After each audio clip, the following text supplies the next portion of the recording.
Okay. All right, I'm starting it. My name is Lisa Reeves. Oh shit, it's so loud. It is insanely loud.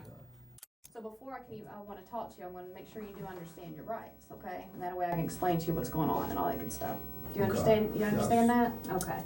Today's date is May the 3rd, 2010. The current time is, all right, your first name is George? Yes. Georg.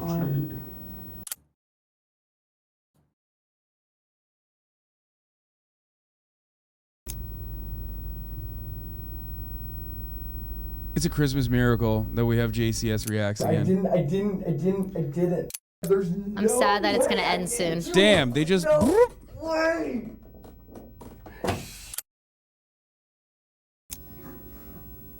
Damn, they arrested the shit out of him. Trigger warning, this guy's voice is hella annoying. I don't know what that means. Why did you guys come in and say you were searching for an assault? I never said anything about an assault. Someone came in this I morning. never mentioned to you anything. Just told you we're investigating something. Wanted to know. Investigating Do you want me to call anybody for you, George? It's an interesting concept to think of how you might respond to what would normally be an easy question, especially during a circumstance where it becomes a terrifying dilemma. We ask that you contemplate this question while you put yourself in George's position, but not before you grasp the context of what brought him to this moment. It begins with 22-year-old sports scholar Yeardley Love, a star lacrosse player at the University of Virginia. She is captured in this photograph playing in the second-to-last game of the season, clearly aware of the obstacles that lie in front of her, yet continuing to move forward, which is the circumstantial detail that turned this picture into a symbol for the globally recognized organization that would be founded in her memory. This would be the last photograph taken that day, capturing Yeardley's last embrace with her head coach Julie Myers. Both were unaware this exact moment would soon be on the national front pages. On May 3, 2010, at roughly 2:15 a.m., Yeardley's roommate returned from a night out to their off-campus apartment. Upon entering, she saw that Yeardley's bedroom had been broken into, at which point she rushed inside to find her unresponsive on the mattress. She had blood coming out of her nose and severe bruising across the right side of her face. But the most alarming thing was that she wasn't waking up. Her friend called 911, who instantly guided her through the steps of CPR, which was then taken over by paramedics who arrived on the scene 4 minutes later. But their attempts at revival were unsuccessful, and Yeardley was pronounced dead at exactly 2:47 a.m. At 2:53 that same morning, criminal investigator Lisa Reeves woke up to a phone call from the sheriff's office. By 2:59, she had arrived at Yeardley's apartment leading the investigation, and by 3:50, confirmed that she had her first person of interest, which was 22-year-old George Yeardley V, Yeardley's ex-boyfriend, and the next several hours were spent gathering information before she knocked at his front door. She found out that George was a fifth-generation heir to a very wealthy American family, whose roots lay in lumber dating back to the 1900s. He was educated at Landon Prep, a prestigious all-boys private school in Bethesda, Maryland, with annual tuition fees of up to $50,000. George was the star player of the lacrosse team and became an All-American athlete. This led to a full scholarship at the University of Virginia, where he remained a key player in the starting lineup, and where he would also meet, then spark a romance with fellow lacrosse player Yeardley Love. They dated for almost 2 years. Yeardley and Love's relationship was an on-again, off-again one, where they cheated on each other throughout, and that tempers flared both ways. What was going on with these two young people? What may have led someone to do what happened? These are just a completely unbelievable set of facts. Everybody watched the relationship. People were really troubled by it. They were scared for her. Nobody knew what to do. Yeardley ended the relationship in 2010, just 2 weeks before graduation. 9 days later, she was found dead in her bedroom. And that same morning, George Yeardley would hear a knock at his front door. He opened to Detective Lisa Reeves, who was dressed in civilian clothing. She introduced herself as a police officer, but mentioned nothing of the crime. She simply stated that she was conducting an investigation that could benefit from his presence at the sheriff's office. George's response was to lethargically put on his flip-flops, then walk over to the passenger side door of her unmarked police car and let himself in. Somewhat bewildered, Lisa got in and drove them to the police station a few minutes away without talking. It was around then when she noticed bruises. Okay, I gotta pause it here and say, first pause, it's 5 minutes in. I mean, this is fine. Okay, 4 minutes and 57 seconds. Okay, across the board, immediately, like, super rich kid, like, I feel like it's a what you're seeing here is a sense of entitlement that is overwhelmingly powerful as a rich lacrosse kid possibly doesn't even recognize that he could be implicated in this crime, or even if he is, doesn't care. Using on his knuckles and cuts on his forearm, at which point George was no longer a person of interest. He was the prime suspect.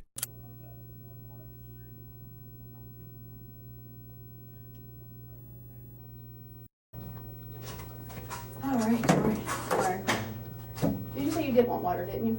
I know I introduced myself to you at your house, but my name is Lisa Reeves. Today's date is May the 3rd, 2010. The current time is, I can't tell on that one, 7:52. My drama papers too. What's that? My drama papers still right now. All right, your first name is George. Yes.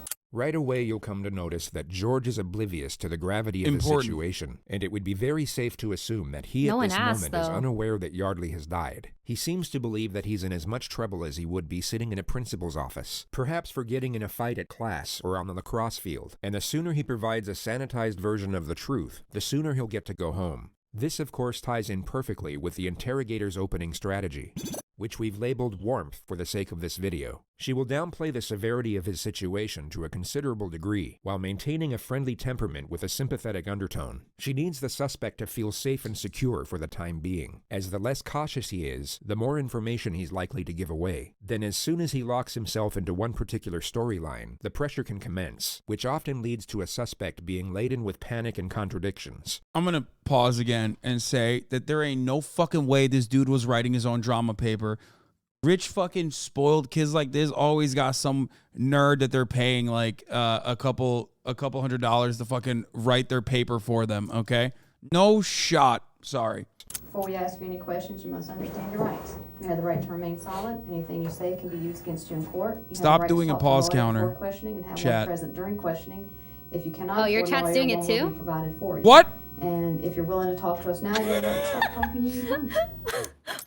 George has two options here. Option one is to remain silent, then allow his father to get him the most expensive attorneys in the country. He would then have years to examine the evidence, evaluate the many options available, and then construct the most self-preserving storyline with world-renowned experts in criminal defense before they present it to a jury. Unfortunately for George, he takes option two. But before he does, rewatch the flawlessly reassuring manner in which he's given the final piece of the Miranda warning. And if you're willing to talk to us now, you have the right to stop talking anytime. Okay, I got to pause again. Pause counter 3. I don't care. This level of care and consideration from a police officer or detective to the prime suspect on a murder case is never afforded, okay? It is unimaginably considerate. And I assume it is because the person is rich, okay? Straight up. Rich white dude, I've never seen it. Either this cop is literally like running for historically best cop of the year award for every fucking year, or this dude is just straight up like, I mean, he's getting considerations, accommodations that I've never seen. Wait, Hassan. Awesome. What? Okay, this is I'm gonna start pausing so I can respond to you. Okay. But I'm pretty sure it's a tactic to get them to, say certain things and trap them into a certain storyline. No, right? I understand that for sure. But ultimately, a big part of like developing a case in many instances, regardless of the warmth that they're demonstrating, is by trying to get them to talk. And oftentimes, like cops will do the, oh, we can get an attorney for you, but never the second part where it's like, oh, I'm gonna be extra considerate and tell you like we don't have to talk to you if you say you need your lawyer. How many times have you and myself separately, independently watched JCS videos where cops will literally fucking be like, oh yeah, you want a lawyer? Okay, no, all right, well, you still should talk to us. You still should talk to us. You still should talk to us. I've seen so much rougher interrogation conditions, even if they are also being positive and warm towards the suspect. I've seen infinitely worse structured interrogations where they just basically, like the suspect will ask for a lawyer and they'll still continue asking questions. Anyway, white but privilege. maybe you're right. White and rich. Maybe you're right. Maybe you're right. Let's Need your watch. Oh, sorry. Sink for there, so do you understand Okay, your that rights counts as a pause. No, it doesn't. and are willing to talk to us? And the time now is 7:53. All right. Let's kind of start. I'm going to kind of ask you some questions, and like I said, we'll explain things a little bit later. Tell me about your day yesterday. Played golf with our parents. It was a father-son. Good event. I went to dinner with my dad and my two buddies, and then Oh God, this guy sounds like such a douche. bar for a little while. Oh God, I hate him. Then I already went hate him over so much. To talk to Yeardley, and Who's Yeardley? Yeardley is my former girlfriend, Okay. which this whole thing's about, which I understand, but George has now initiated the investigative subject matter himself. It's the perfect opening scenario for the interrogator because she's given nothing away, making it more likely for him to reveal details that will contradict the evidence. when I went over to talk to Yeardley, He sounds like Blastoise. I can't unhear it. No, he doesn't. That's an insult to Blau. He sounds like this sometimes. He's such a No, this does not sound like Blau. yes. Blau literally sounds like this sometimes, where he's like, "Oh, I can't wait to hit the POW." And Yardley that's what slept he's with doing, another like his lacrosse surfer player from boy North voice. Carolina the week before, which is what he just referred to. And she was already like, oh, like freaking out. Like, you know, you can't come in, you can't come in. And I was like, I'm like just trying to talk to you. The investigation team obviously had no way of knowing this, and George has now confessed to the crime of second-degree trespass. More importantly, however, he's just confessed to initiating the supposed confrontation. He Yeah, now what the can't fuck? say that he was It's set like I up for broke the in. misled I broke into my situation. girlfriend, He my knowingly dead stepped girlfriend's into it, house. and the critical fact he can actually recognize and remember this will be used against him repeatedly in the future. That's insane. And like, she like started being like getting like all like, you know, like really like defensive. She was So I already, fucking like, on killed the her. defensive end. It was Yeah, crazy. like- And like I was like, Totally. listen, I'm not here to like, I'm just here to talk to you. And she like got all like sat up. Like, her bed's against the wall. Like if it was in this corner, she was like up against the wall, and I was like we were sitting there talking, and like she started being like you know like. Getting, Okay, we need a like, light all, counter. Aggressive. Okay, it's a million already. After this, and so I was like, all right, like chill out, like, and shook her a little bit. So just to recount what George said over the last 47 seconds, Yeardley was defensive. While being in a defensive state, she backed up against the wall. She then became aggressive. George's response to this supposed aggression was to initiate physical contact.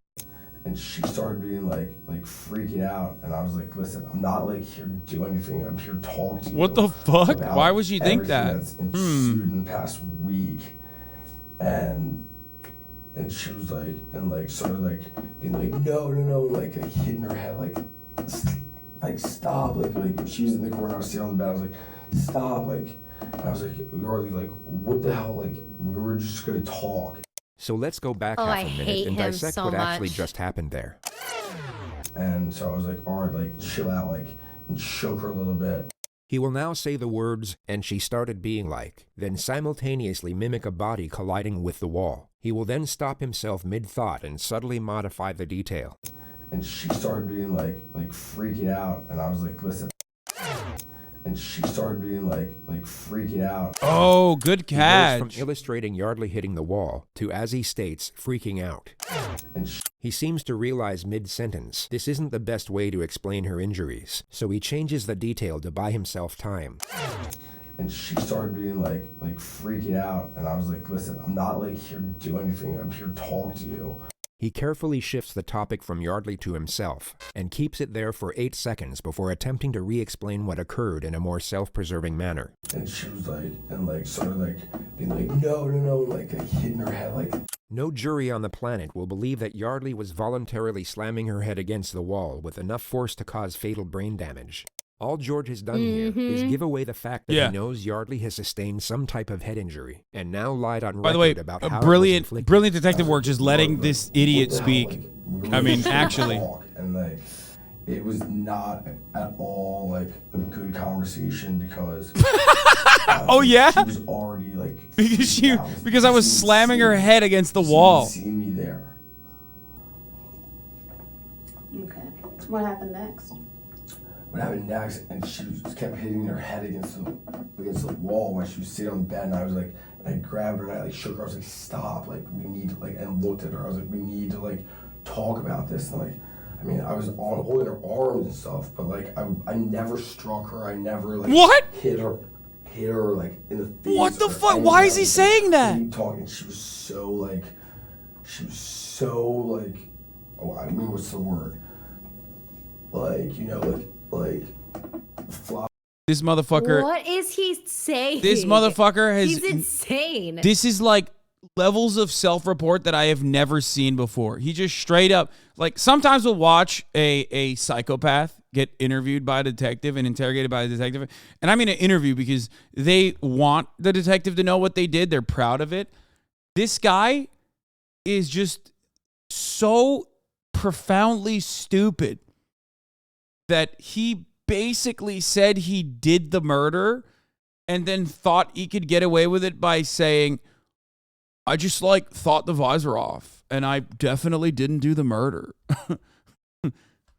Insane. Incredible.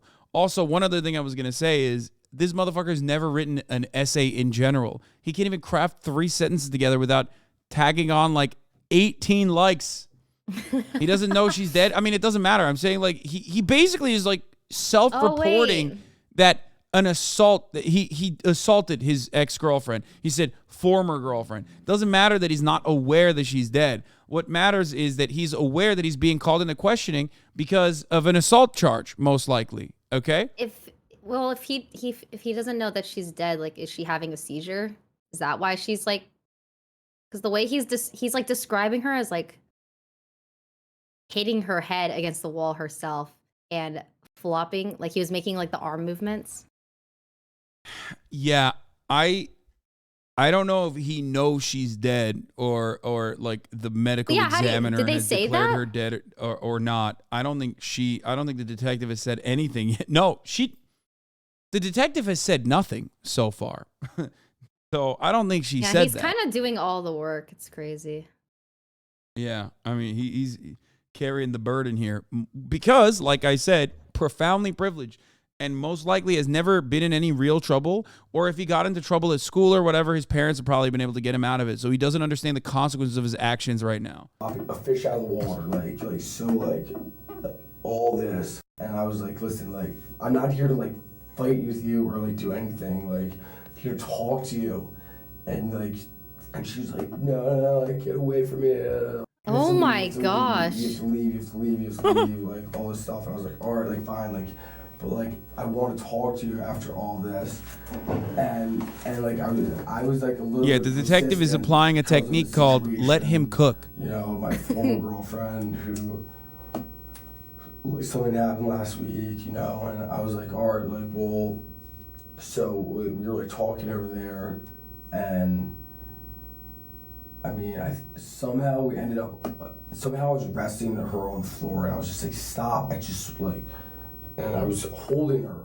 I was holding her. I was a little bit persistent. I was wrestling her on the floor. All further evidence that designates George as the aggressor. He's completely shut down his ability to argue any sort of self-defense claim. And then the conversation, I could tell, was just like, it was not going anywhere, and nothing was happening, and she like went back to bed, and I left. Right. And I went back home. Phase 1 is now complete. The suspect has unknowingly locked himself into a storyline that will put him away for a very long time. He's phasing up right now. The risk of him shutting down or requesting a lawyer is no longer a primary concern. So the interrogator will now increase the pressure. She will confront him on certain elements that she pretended to overlook before. And the ideal scenario is to cause just enough panic so that he backpedals on previous statements and contradicts himself. All right, so you go over there, knock on the door. Her front door was open. Her room door was closed. I knocked, like Yeardley, like she heard me open the door and went in. All right, went in where? To her room. All right, straight to her bedroom. Straight to her bedroom. Yeah, I mean. How'd you get through the door? Her door or the front door? Her door. Actually, it might have been locked. It was. What? Oh God. What the fuck? Yeah, What? Why? Actually, What is he To be doing? honest with you. Yeah, I no, get it. yeah. It was He's being honest, I guess. Because I think I put a hole. Yeah. You punched a hole through the door. Pretty sure, actually, now. Yeah, that you used to have that, yeah. What? Pretty sure. Why'd you do that? Yeah, why? Well, talk to I you? What's guess, she doing? yeah, once I was in her room, she was like very like, you know, like, Arlie, I'm not, like, I don't want to talk to you. Blah. Stuff. And she was very like, you Your know, Honor, the vibes were just, like, permanently wonder- fucked. I I wonder don't why wanna she was talk, on like, I don't edge. wanna talk, like, you know. Your Honor, you don't understand. I needed to fucking resuscitate the vibes. Like, I it just was wanted bad. to talk. Why'd you punch the door then? A very unusual time to interrupt a suspect in such a contentious manner. He was giving away self-incriminating information that could Yeah, be the used second to establish detective a motive. sucks. He was doing exactly what the lead investigator wanted, but Detective Ed has now stopped him in his tracks. It's a reckless maneuver at this point in the interrogation, which Detective Yeah. Reeves is no doubt Big conveying oof. at this moment through nonverbal communication. She now has to let the suspect... They're doing JCS reacts is so good. They're so good that they're doing reacts on the detective's the detective's body language too. But he's right. They're right. They've done so many of these that they're just like they're professionals at this point. The other detective looks so disappointed. Yeah. No, a typical man just fucking barging in on the convo and wanting to have his voice be heard, you know, pausing the conversation, you could say. Anyway. respond as to not undermine their position. Because I want to talk to her. Detective Reeves will now bring his guard back down through a reassuring tone and gently guide his train of thought back to his grievances with the victim. She pulls this off in 3 questions. All right, well, continue on. That's fine. Continue on. So you're talking to her and she doesn't want to talk to you? Not really. I mean, we talked though. Like there was parts where we were talking, and then like. You know what you're talking about? I mean, about so many different things. Okay. Like what? Like what she did last week. Mm-hmm. Like went to like Carolina. She went to Carolina and hooked up with someone Sunday when we were still trying to figure out things. And I was over there like to talk. Like I was like, this is like. He even gave the motive. That's Because I insane. was trying to make everything He's like, better. that's like my motive. And then, like, you know, Your Honor, she was cheated on very me. The offensive, vibes like, were she knew, fucked.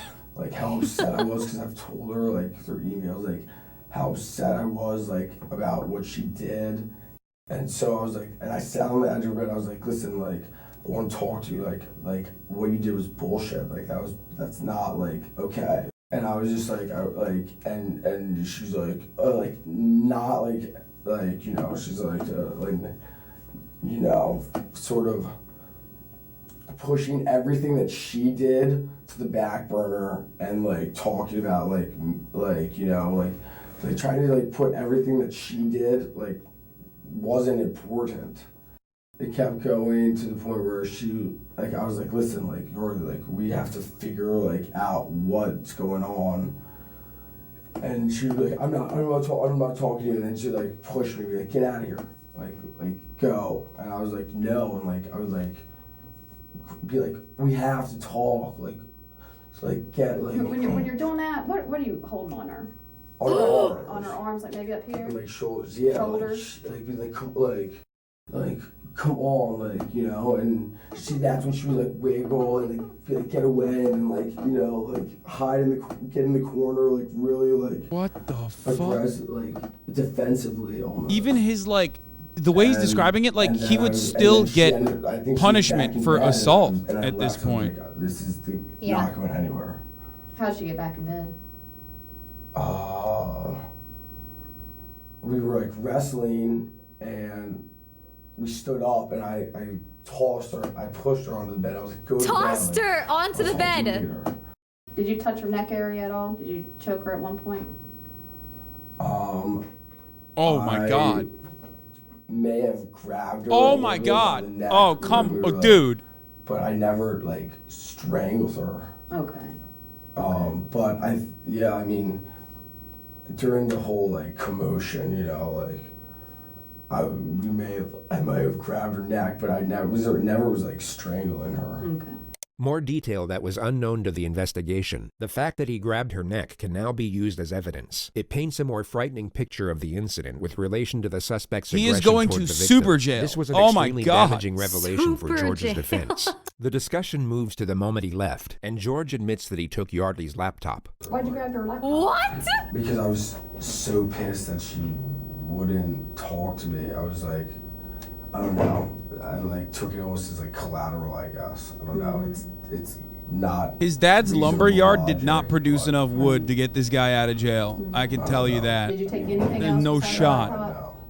Nothing. No. He stole her laptop? What So the when you left out of there, I mean, you saw that she was bleeding on her nose. She's now about to ask a question with the same implication for a second time. Notice what occurred the first time.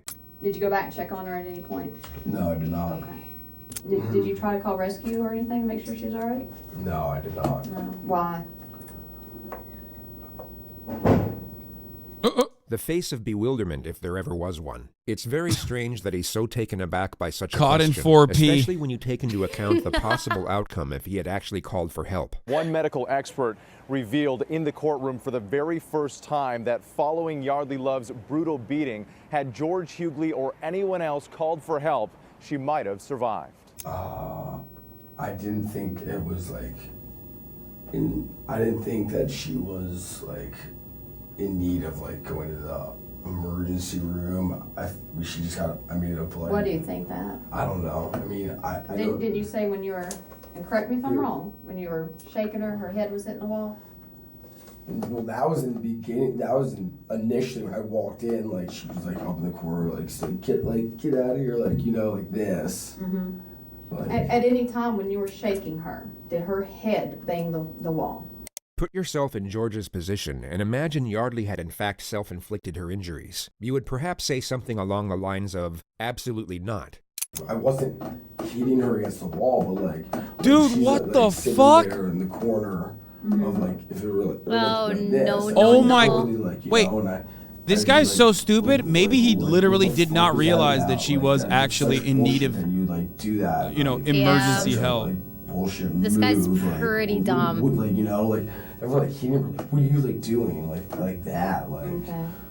She has a pretty good knot on her head. That's why I'm asking how you can explain how that would have happened. I mean, I don't even know when a knot. Mm-hmm. I mean, Like on the side of her head, she's been hit pretty good right there. So I'm just trying to figure out, did you hit her with something? no. Was that no, her head into the wall? never touched her or struck her or anything. Well, you touched her. You had your hands on her. You know, I said never struck her. Okay. So you. Oh my I'm gonna go through this gosh. one more time, make sure we're on the same page. So you're pretty pissed at her from a week ago for sending you text messages. Do you have those text messages where she says she, as you put it, fucked somebody? I actually might have those, yeah. All right, you got your phone with you? Yeah. And let's pull it out and scroll through it. Let's see if we can see those. He The thinks next this moment is. fascinating because it symbolizes He thinks he's pulling this out because he thinks this is gonna help him. Like, probably. I assume he thinks like, oh well, you know, like obviously that's why I went over to confront her and like was shaking her. You know what I mean? Like, but meanwhile she's like establishing motive. I think how he drastically thinks. George- Sorry, go ahead. What did you say? You I think he he thinks that like saying like, "Oh, she cheated last week" is like justifiable in his actions. Yeah, no, that's I think he doesn't realize he's in trouble. That's how dumb this man is. yeah, exactly. change. Mm.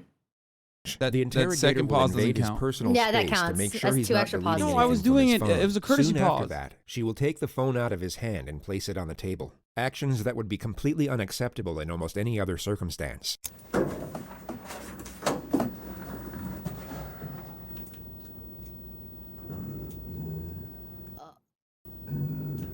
We didn't say. They were like, I guess what you call like a ongoing conversation, an ongoing like instant message, and it's gone. Okay. That's crazy. All right. Let's talk about how you Entered. Yeah. Yeah, I mean, Because to have put your fist through the door. No, She it's had actually to my been leg, telling- I'm pretty Is sure. your leg? Because that's why my leg's like this. Yeah, you're right. That was kicked your it. leg. Yeah. How'd you get all the bruising on your hand then? This is all from lacrosse. This is all That's pretty fresh right there, looks. This is all from my lacrosse game on Saturday. On I mean, I wear my Saturday. Fuck. My gloves right here. And Stop. Even right there, I thought you wore those padded gloves. This is Lacrosse. all. This is all the difference. This is all from lacrosse. And that's I got whacked here. I remember 100% got whacked during the game. when I Yeah, sent this it is and, this is like, you're killed going to the jail clock. if you relax, bro. When you had her and you're shaking her, did she scratch you anywhere? No, No? no. She's a little girl. She's tiny. Yeah, she did not. No, she didn't. She didn't She didn't scratch try me. to hit you or anything like that. No. Oh my God, he So you has no just out. kick in He the literally, she's giving him an Yeah, out. That's how I got. Yeah. Okay. And then I stuck my hand through and unlocked it, and went in there. Oh, that's And scary. Okay. Everything else I told you. The detectives leave the room for roughly 3 minutes. When they return, it appears Ed is given the chance to lead with a few of his own questions. I know we touched about what happened last night. This guy's gonna but suck. Set it up for me. Lead it up to me a little bit here. Why did you guys break up exactly? Why? Why? Yeah. Well, we are not from the same area. Right. Oh, okay. And I'm going, or she wants me to New York, and I'm not exactly sure what I'm doing yet, but I'd like to move to San Francisco. Why'd you take her computer? I don't know. I have no idea. There's maybe because there's evidence on the computer, emails that you sent. No, there's no. I mean, you can find. Oh, literally that's all the terrible. emails and everything back and forth. Detective Ed now asks George if he Dumbass! held Yeardley down on the bed. He's trying to subtly set the grounds for an argument of smothering, which isn't a terrible idea, but would be disproven by the autopsy regardless. No. Did you fall down on top of her? Wrestle on We the were ground? wrestling on the ground for like a little Did bit. y'all wrestle on the but- bed at all? No, I never I shook her. No, I mean just kind of hold her down until she calmed down on the bed. No, if anything that. I mean, if anything that would have been like. On He's the cutting him floor, off, too. when He we were on the sucks. floor, when her Yeah. nose started bleeding, we were like wrestling around. It's got the same And amount that's of when head it started injuries bleeding. that Pretty our noisy boy when has y'all here. wrestling around? No, I Was she mean. screaming? She was not screaming. Actually. I mean, if I'm Which cracking my head in the Right. wall, I'm gonna be saying, "Ow." Yeah. Yeah. No, I mean, she was not screaming. Yeah. She should have been. Probably. I mean, What? maybe. Ooh. What? Should have been. Probably. I mean, maybe. I don't Even know. she. I don't know.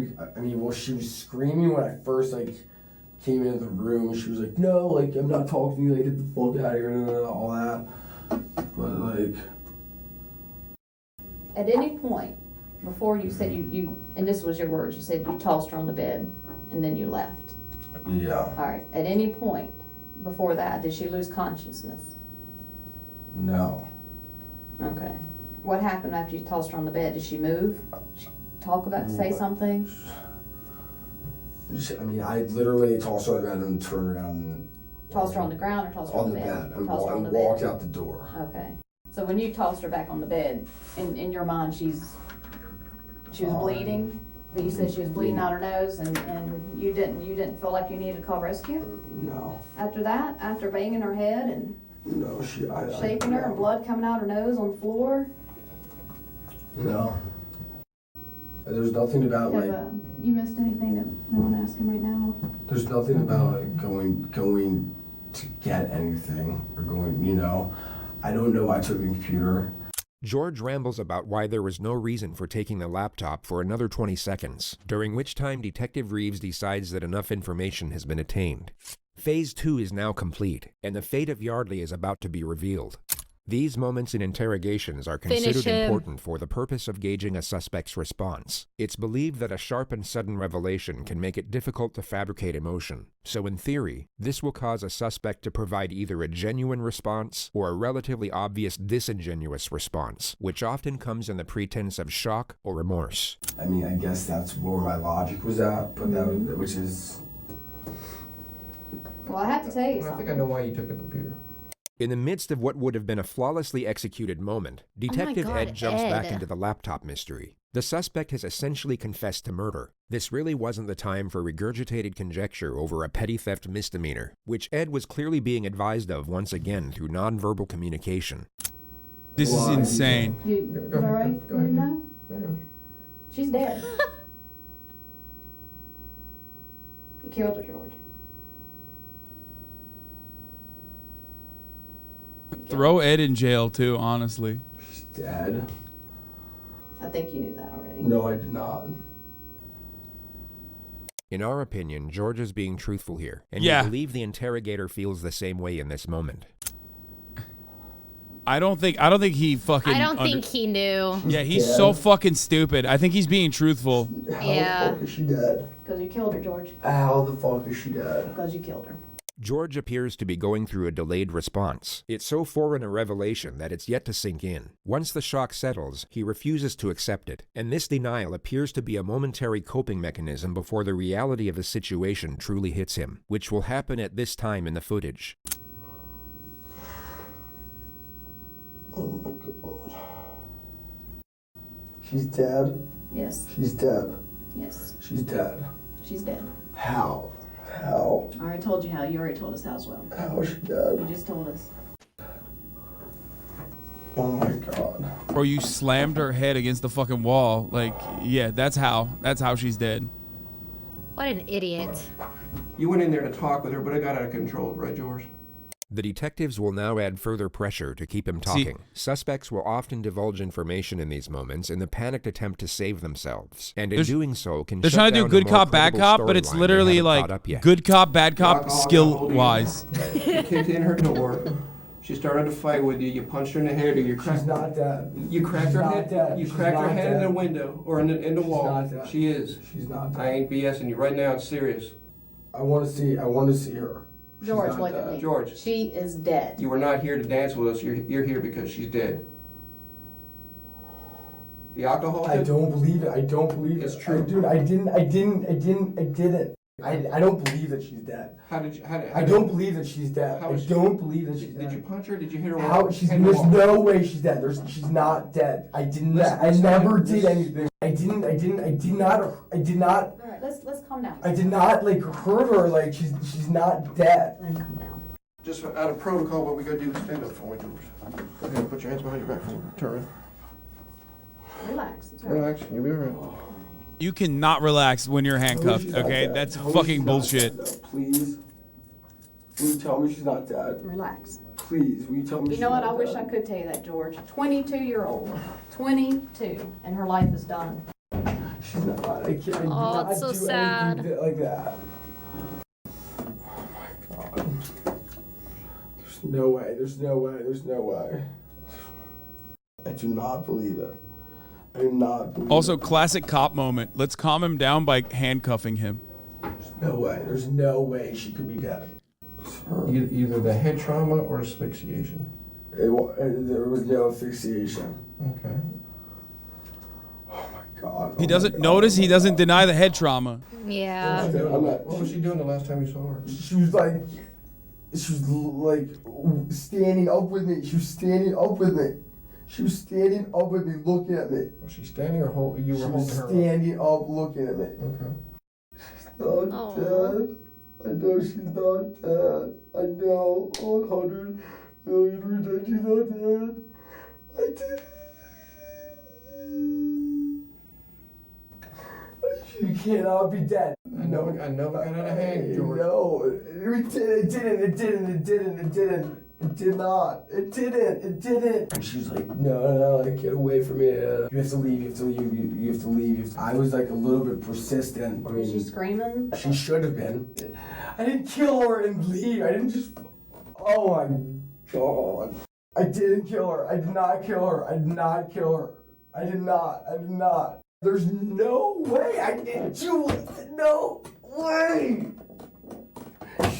No way. Oh. I want a lawyer.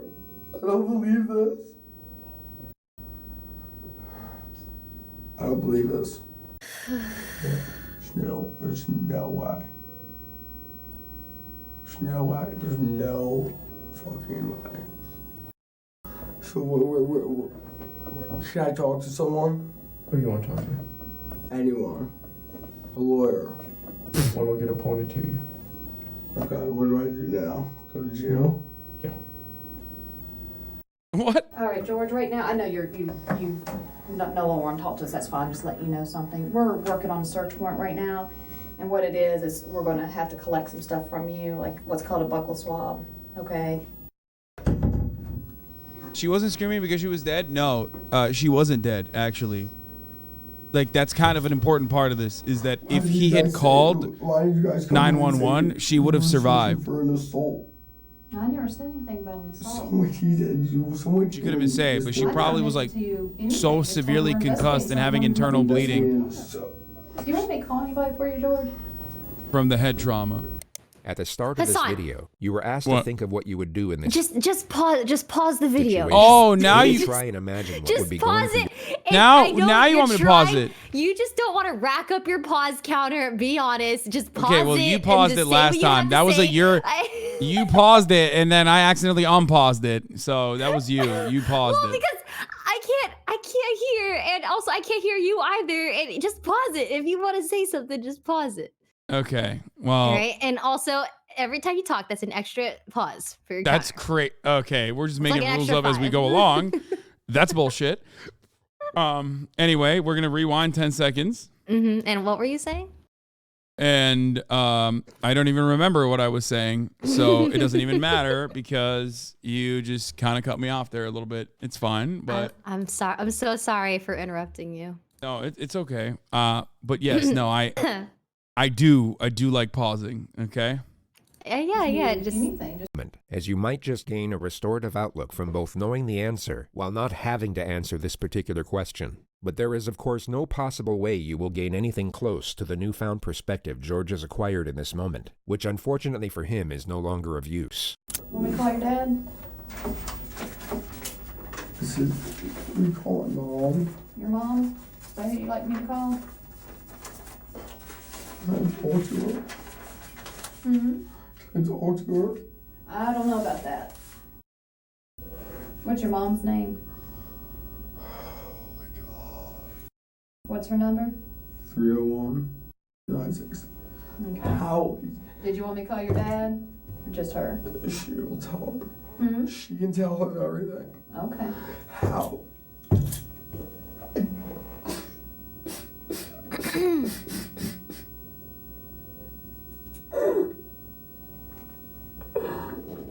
I don't believe it. There's no way she's gonna be dead. There's no way.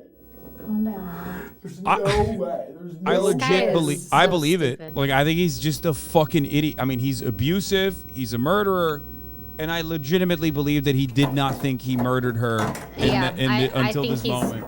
so stupid. He's insanely dumb. George, go ahead, put your foot down. Oh my god. Yep. These next few moments are a turning point. The leg irons seem to initiate a shift in his constitution, and his denial will completely cease from this point forward. He will continue to ask why and how, but he will no longer reject the severity of what is happening. Oh my god.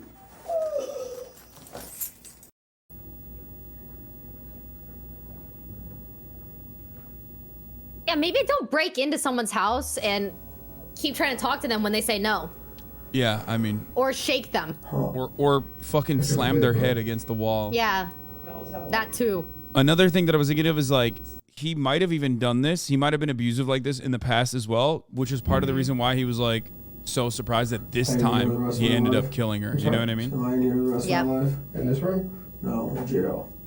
I don't know.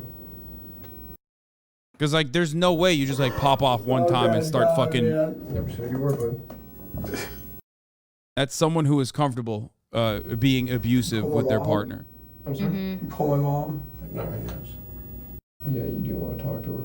Now's when you need your family the most, but you know.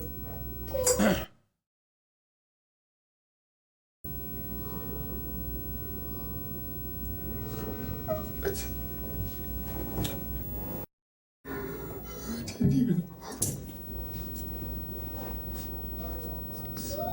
Also wild. I don't feel like.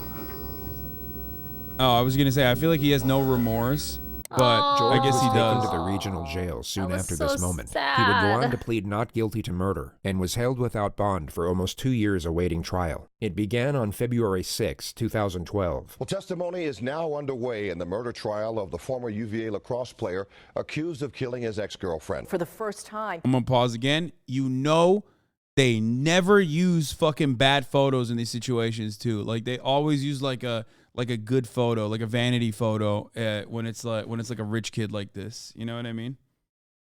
Always. we have video of Hughley as he was led into the courtroom. Contrary to his appearance in the days that followed his arrest for the murder of 22-year-old Yeardley Love, he appeared pale, frail, and gaunt. The prosecution presented a case that Hughley went to Love's apartment that night, busted through her bedroom door, and in some way struck her, causing blunt force trauma, which led to her death. We've also learned that on that night, George Hughley was exchanging what were described as playful text messages with 3 other women. Those messages continued late into the night and even after the alleged attack. Throughout this trial, Hughley has sat expressionless, Ew. almost stoic at the defense table.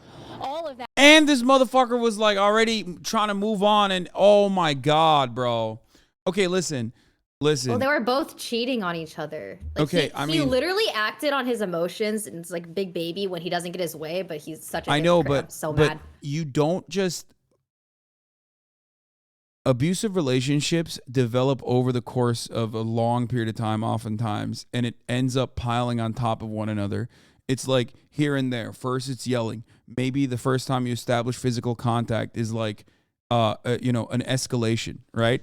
You don't go from 0 to 100, which is why I said originally that he definitely must have been popping off on her. He was so callous, I would say, when describing, like literally just domestic abuse and assault before he found out that she was dead, which means that like he has a level of familiarity with said assault. He has a level of comfort with like both describing the assault and also engaging in it.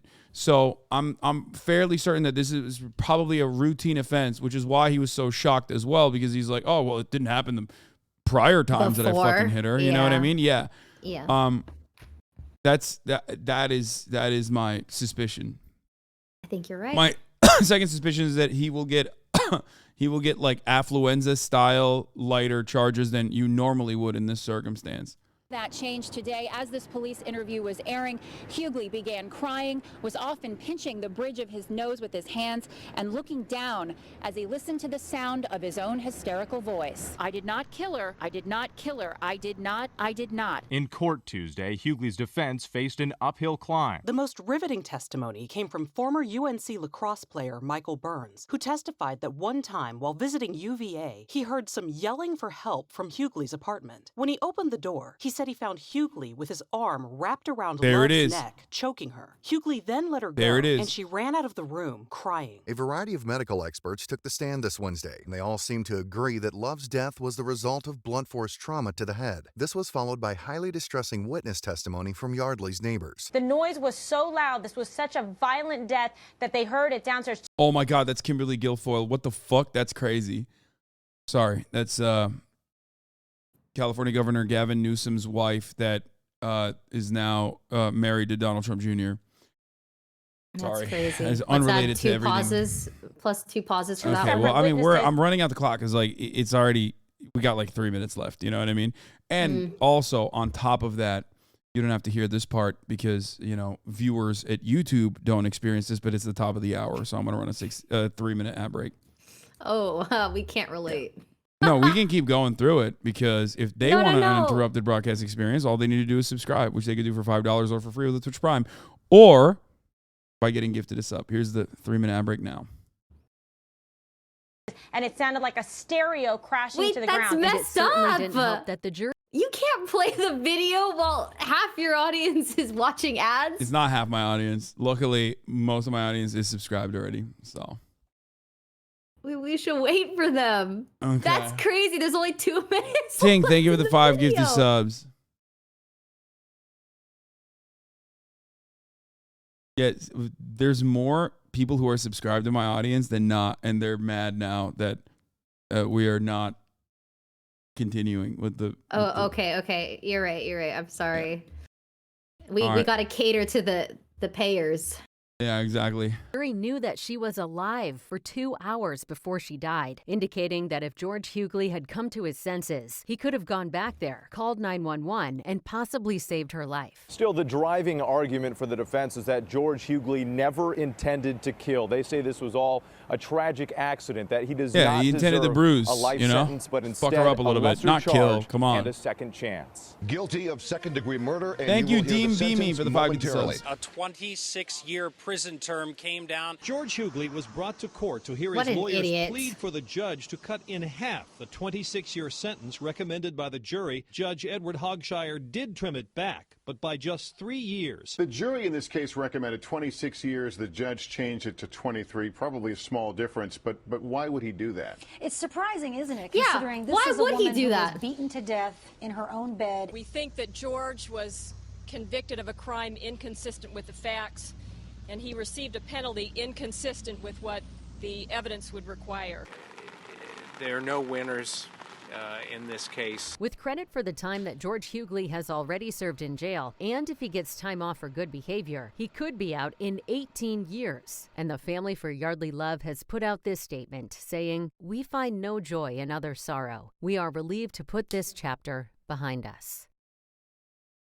As that for is... George, he was incarcerated at the maximum security Augusta Correctional Center for 10 years, and has since been transferred to a prison work camp in Richmond, where he's expected to serve out the rest of his sentence. The present consensus in the media is that he George got sent had to the no gulag. intention of killing Yeardley, but that his 23-year sentence is still appropriate, if not lenient, and that him being drunk to any degree at the time of the murder is not an excuse, nor does it lessen the culpability of his actions to any extent. He'll be released at the age of 45, meaning he will have the second chance at life Yeardley was never afforded. You can decide for yourself whether he deserves it or not. A comforting prospect to this tragedy is the nonprofit. I mean, he got hit with a the decent One Love Foundation penalty, carries which is extremely important surprising. messages, both on social psychology and preventative education. I did not think that he would Their get. website will be linked in the description of this video. I thought he would get less than that. I thought he would get less than that. There have been instances of like sexual assault, especially where like a person of that background will end up, having their sentence reduced dramatically.